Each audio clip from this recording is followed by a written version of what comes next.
I am Taylor. I'm Mike. Two friends and a question. Mike, have you ever felt like sometimes when things are falling apart, they may actually be falling in place? Ooh, I like that distinction.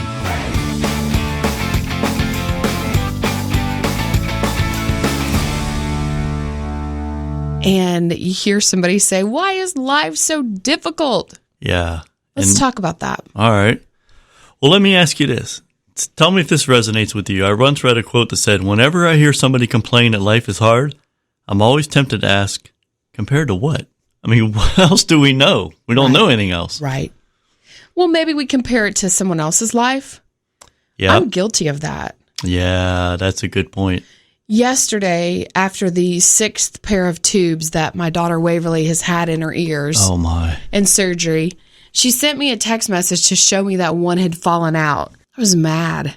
That it had fallen out? Yeah. And I was like, it fell out during my radio show, and I've just gotten over pneumonia. Sometimes I feel like I don't even need to live in a house. I need to live in a doctor's office.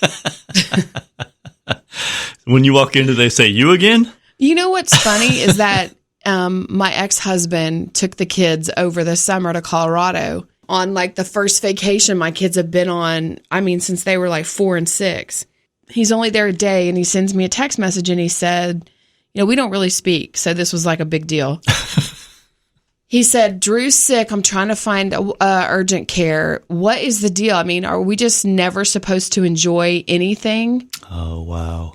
And he said, I know it's not Drew's fault. Drew came here for winter break and got sick and was sick for like 7 days. Of his break.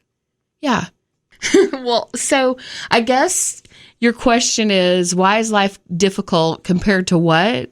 I think I compare it to my other friends and think, they don't have to do this. Their day is normal. Yesterday, all I could think about when she had that tube in her finger was, okay, I'm going to have to take off time from work. We're going to have another surgery.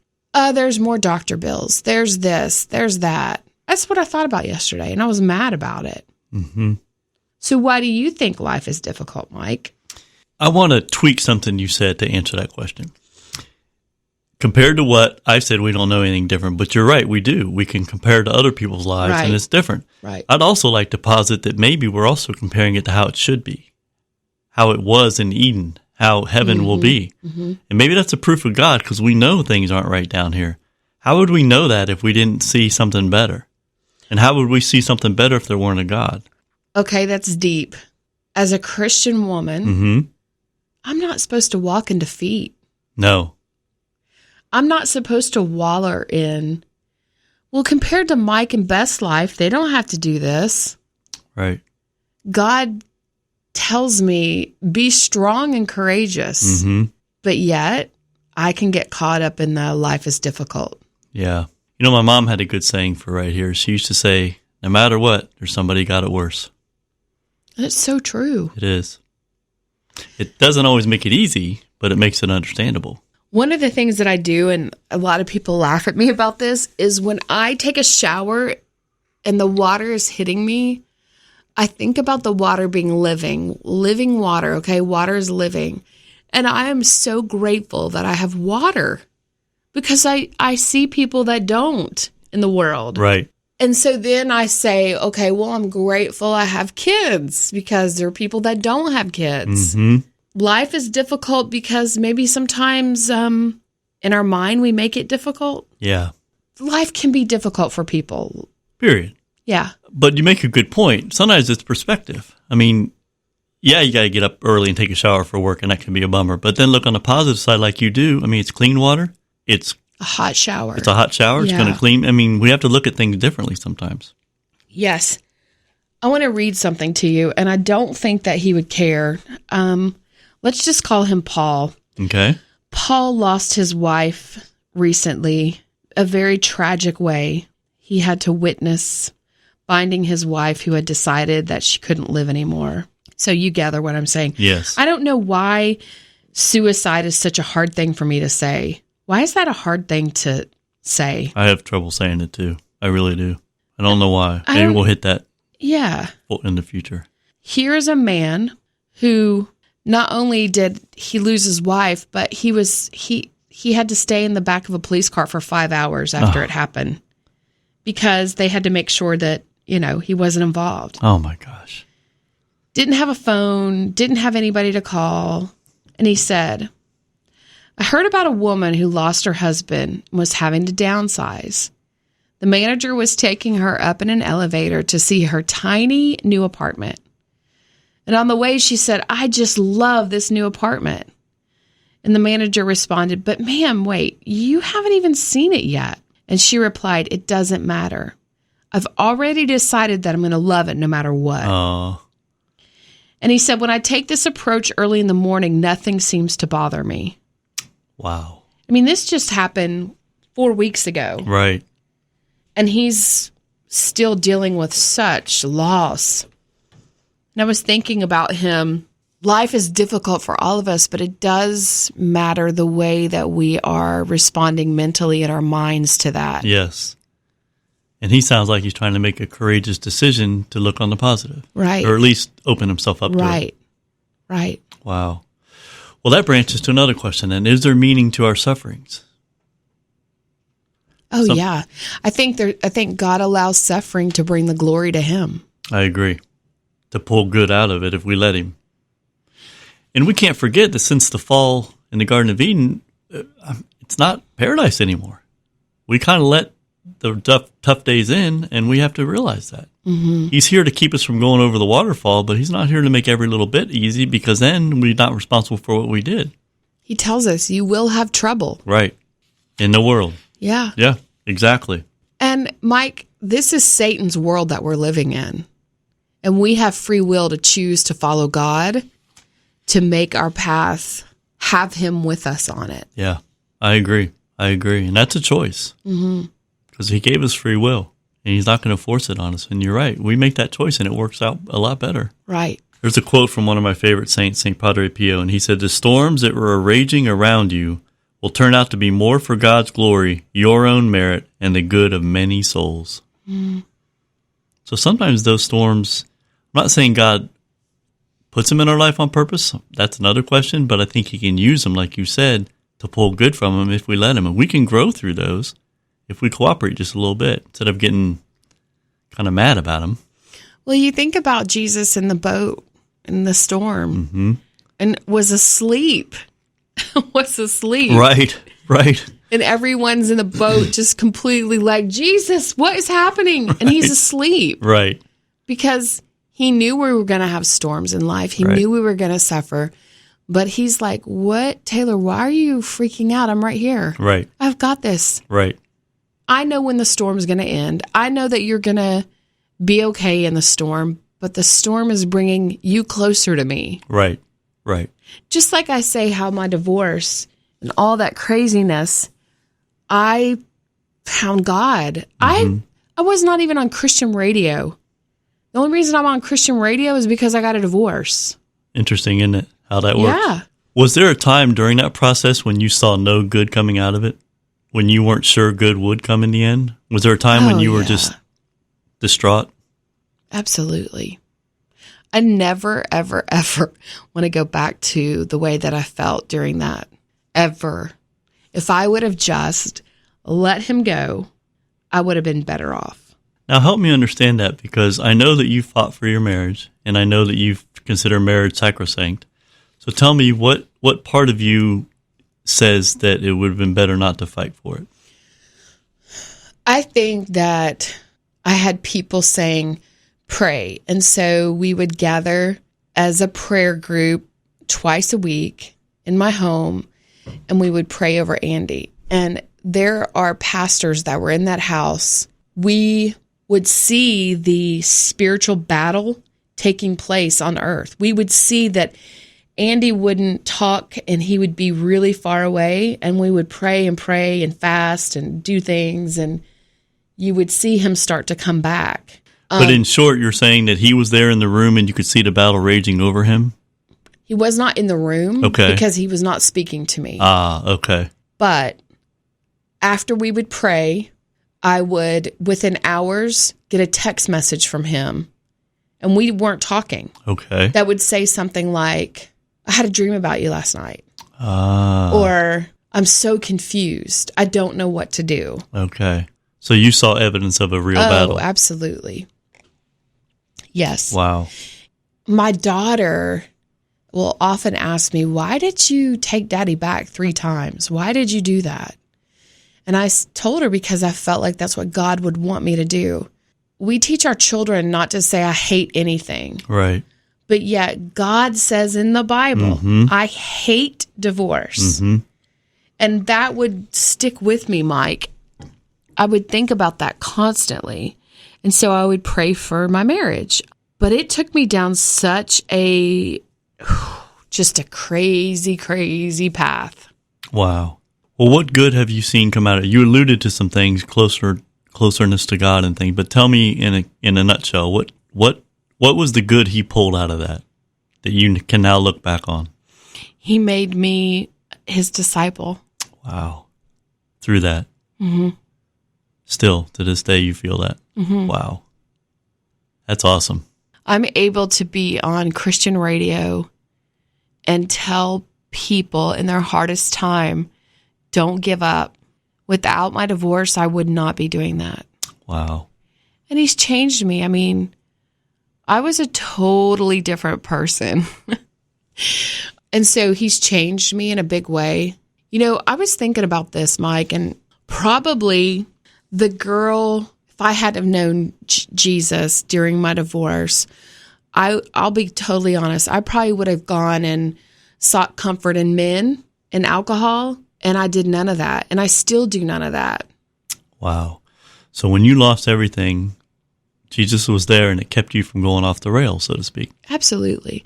I think it taught me, like, I wanted to live a good life for the first time. I wanted to please God. Wow. Like, I wanted to make good decisions. I didn't want to just say, well, I'm going to go out tonight to forget about this, and I'm going to go party, and I'm going to go hook up with some guy, and that's just not me. Yeah. And was that me before? Oh, yeah, that would have been me. So he directly intervened in your life at that time and kept you from something a lot worse. I mean, Mike, I remember Ted. He's a pastor that really ministered to me. I remember he told me in one of our prayer meetings, they were praying for me, you know, God change her. Not only were they praying for my ex, they were praying for me. Wow. He said, you have to make the decision to change yourself through this process. Wow. And so I did. I mean, I've even had girlfriends say to me, how do you live a life of, like, abstinence? Let's just say that. Right. I mean, is this an uncomfortable topic? No. As a Christian woman, how do you do that? I don't do it. God does it. Yeah. Because I pray about it, and he has taken that from me. And that's awesome. Right. And you've cooperated. I mean, don't sell yourself Yes, short. I have. He has graced you, but you have to cooperate because he gave his free will, and you have. Right. So what would your advice be for somebody who's listening in the middle of the suffering time? Hasn't seen the good come from it, doesn't feel the draw quite yet, just feels wallowed in suffering. What would your advice be? I think my message to anyone that's going through a divorce is, and I'm just going to be honest, I don't envy you. I feel so bad that you're having to go through it, but you do have to go through it, and cry out to God to show you what you can learn through it. Mike, it's awful. So we're talking divorces that we aren't just doing willy-nilly. These are divorces that are forced upon us. Right. And we have to realize that there's a way to grow through those. Yes. Okay. Now, I would fight for any marriage because I feel like that's what Jesus wants us to do. Right. But you cannot force anyone to love you. You can't do it. Right. Yeah, that has to be a free will decision. I love getting messages from people that listen. Yeah, it's my favorite part about being on the radio. And I want to read one I got recently on Instagram. I've thought about sending you this message 1,000 times, and I guess tonight just happens to have me feeling vulnerable enough to actually reach out. I can't imagine how awkward it must be for you to get random messages like this, so I apologize in advance. I have 2 daughters, and I'm in the middle of a divorce from their father. It's not an easy or pretty divorce. It has all the trimmings of custody disagreements. He has all the assets. I have all the debt. He's fighting against balancing that out. So she talks about how she still loves him, and she struggles so much with being away from her girls when he gets them. She said, I have a therapist, antidepressants, and I'm trying to pray about it. Do you have any other survival tips? So when I read this, it was late at night when I got it, and I felt sick for her. Because you've been there. Yeah, and Mike, I don't have any advice, honestly. Doesn't that sound horrible? No. Because it's such a survival thing. Yeah. That's what hit me in her message was the word survival. She didn't say, how do I get by? How do I get better? She's trying to survive. And it sounds like you've been there. What would you do if tonight a man knocked on your door and you opened it and he said, I've been having an 8-year affair with your wife? I don't know if I can even think about that. I don't know what I would do. And the life that you were living for, 11 years, basically all of it was a lie. That had to hit you like a ton of bricks. But look what you've become since. Look at the good that's happened. I mean, there's not all good. I understand that. But kind of like that perspective thing we talked about, looking at it from a different angle. It seems like I'm not over it because I'm talking about it in this podcast a lot, but I really am over it. I think I just want people to know if they're going through it that I get it. Yeah. But you asked me if I had advice. For anybody suffering in any way that they can't see the good yet, what would you say? I would say if you didn't want the divorce or if there's infidelity, I do know that God can make marriages stronger after infidelity. I believe in that. I do. I do too. But if you take them back 3 times, that's too much. I would say run. I'm sorry, but you've got to seek your pastor's advice. Yeah. And after the 3rd time, my pastor looked at me and he said, you don't have to do this anymore. Looked you right in the eye, huh? Said, this is ridiculous. You do not owe this anymore. Well, and we're told to forgive without limit, but if somebody doesn't want to be in the marriage, it's really hard to make that work. Right, or change. Yeah. What about suffering in general? Any kind of suffering. What advice would you have to someone who's in the middle of a really bad season of suffering and doesn't see the light at the end of the tunnel yet, of whatever type it is? I just think you have to realize that God has a plan for it. A lot of times I will pray like, God, teach me the lesson so I can move on. Yeah. Not, God, get me out of this. Right. But teach me the lesson. I'm ready to move on. Right. And that's a beautiful prayer. What do you think is the lesson? What would you say to somebody who's suffering? I think I would remind them what we said before, that we can't pray the prayer that says, God, you don't understand, because he does. And just because we don't feel him understanding at that moment or walking with us or doing the Footprints poem with us doesn't mean he's not. And yeah, it's tough. And yeah, you don't see the light. And yeah, you don't see how any good could come of it. But if you just stay open to him and let him work through it, I think in the end it'll come. Now, I'm not saying it'll cure it all. I'm not saying it won't be painful. I'm not saying it won't have residual effects, but it will be good that comes out of that somehow, some way. And not saying God purposely makes us have these things. That's up to him. But whether he does or not, he can let them work for our good if we let him. So I guess I would just say, keep going. Trust in him. What would you say to somebody who's in a marriage right now and their marriage is suffering? You've been married for 25 years. What advice do you give young married couples or even people that have been married 30 years and they're struggling in their marriage? I would tell them that, as you said before, each day his mercies are new, so each day the love can be new. And just focus on what got you together. You know, was it the trust, the friendship, the goodness together? Remember those times. And when the tough times hit, realize that you got together for some reason and go back to that. You know, maybe it's best friend, maybe it's soulmate, whatever it is. And just realize that God doesn't promise cherries and cream every day to us in this world. And looking for that every day is frustrating because you're not going to find it. But if you can try to focus on the good and forget yourself, put yourself last, put the other person's shoes on, you know, put a love note in their lunchbox even when you don't feel like it. Do the dishes when it's not your turn. Spend time with them. It's like a bank account. You only get out what you put in. You don't get an extra out. Yeah. And Mike, do you agree with don't have these huge expectations on each other? Like expectations are what ruin things. I agree 100%. If you're in it so they can fix you or you're fixing them, that's a shaky ground to be on. You're supposed to be in it to be a partnership. And I think, you're right. Having expectations of the other person that are sky high is not fair. And also offering up forgiveness every single moment. Yes. We'll go into, I think, love in another podcast, but for this one, I would say the definition is what's their true need. Doing what's best for that person. Not whose turn it is. There's an old joke about a young married couple. He's laying in a hammock and she's raking leaves, and she said, what about 50-50? He said, the leaves in the trees are mine. I'll get those later. I think we have to share everything at the moment and not wait. Yeah. I like that. Yeah.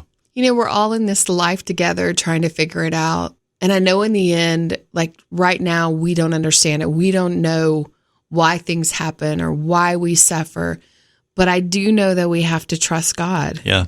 And like the quote from Padre Pio said, you can't see it right now because you don't have the divine perspective. Yeah. But if you look back someday, especially from heaven, you're going to realize those were your best moments, even though they felt like your worst moments, because you grew through them and he was growing you through them. God's ways are not our ways. We will never understand. Right. And I think we have to realize that God's God. He's got the big desk. We're the student. We got the little desk. Right. And that we have to just trust. Like you keep saying, we have to trust.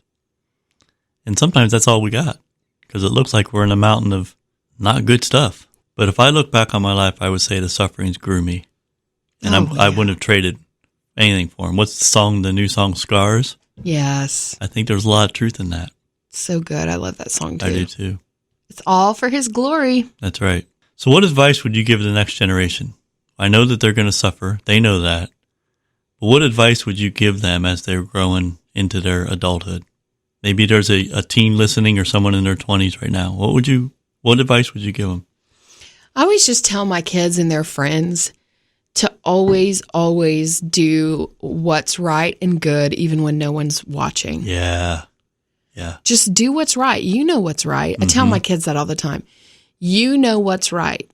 So do that. Right. I love it. What about you? Very same. I think that's a good definition of character. My dad always taught us, what do you do when nobody's looking? That's what you just said. And there's truth in that. I would say wake up each day anew, use that day to serve him and to serve others. And then eventually you look back and realize you've been serving for 20, 30 years and you're a much better person than you would have been if you hadn't. Yeah. So just spend the day serving and loving. It's good. Yeah.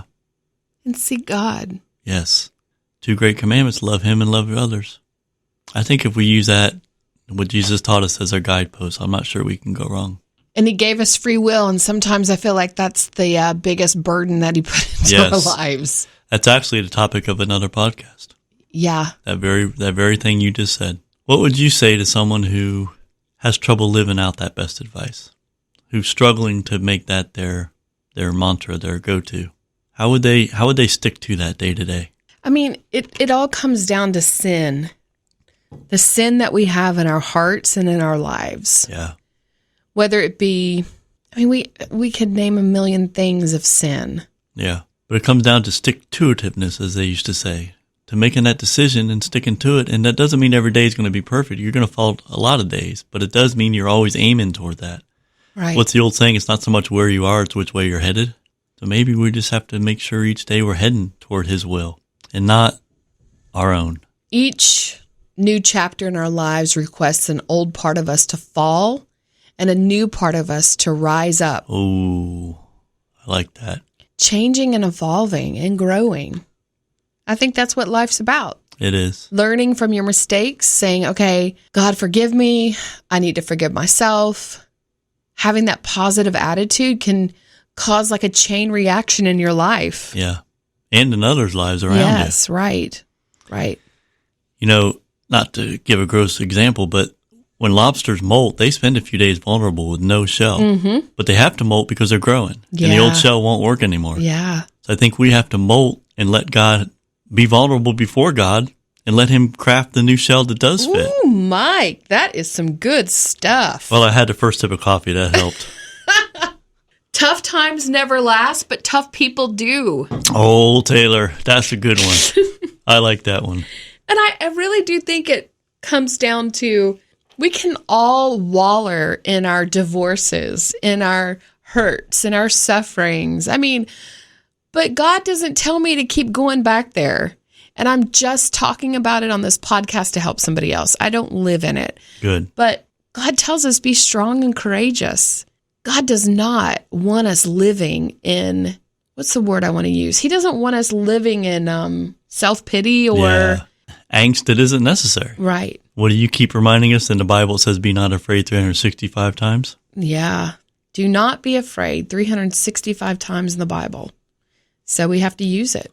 So life is going to bring you difficulties. Try not to have those expectations that your life is going to be, why isn't my life like Beth and Mike's? Why isn't my life like this? Your life is the way it is because God has a special plan for your life. You have a testimony out of your mess. Yes. And it's a mission he gave no one else. Right. It's unique and personal.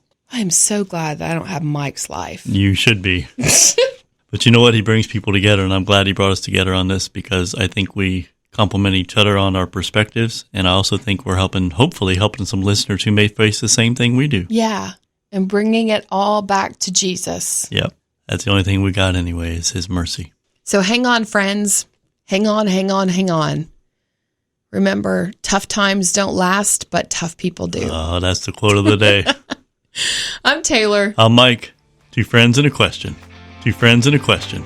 2 friends and a question. 2 friends...